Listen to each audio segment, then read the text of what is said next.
ओडिया अभिनेता उत्तम महांती को चिकित्सा एयरलिफ्ट करा भुवनेश्वर एक घरोई हॉस्पिटल रु तांको एयरपोर्ट निया जायछि सेठारु तांको दिल्ली निया जिवो उन्नत चिकित्सा दिल्ली गुरगांव रो एक हॉस्पिटल को निया जिवो भुवनेश्वर रो एक घरोई हॉस्पिटल रे वेंटिलेटर रे तांकर चिकित्सा चलीथिला से फिल्म शूटिंग जाइथिबा बेले गुरुतर होइथिले।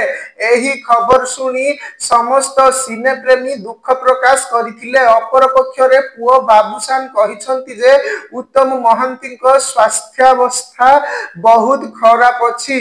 अभिनेता उत्तम महांती लिवर सिरोसिस रोग रे पीड़ित थिबा नै सूचना मिलिछि। किम्स कैंसर हॉस्पिटल निर्देशक प्रोफेसर डॉक्टर मनोज साहू तांको स्वास्थ्यावस्था संपर्क रे सूचना देथिले। किम्स कैंसर हॉस्पिटल निर्देशक डॉक्टर मनोज साहू को कहवा अनुसार 3 दिन धरी उत्तम महांती किम्स रे एडमिशन होई रहिथिले। से लिवर सिरोसिस रोग रे पीड़ित होइछंती।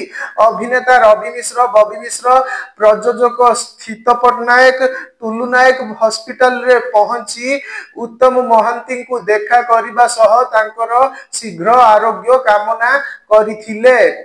उत्तम महांती 1977 मसीह अभिमान चलचित्र जरिया रे ओडिया सिने जगत रे अभिनय करिबा आरंभ करिथिले।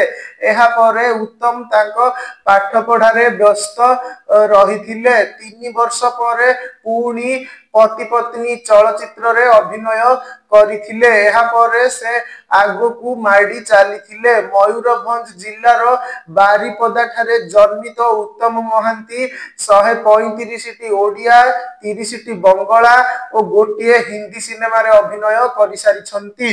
तांको पत्नी अपराजिता महांती मध्य जणे सुप्रसिद्ध अभिनेत्री।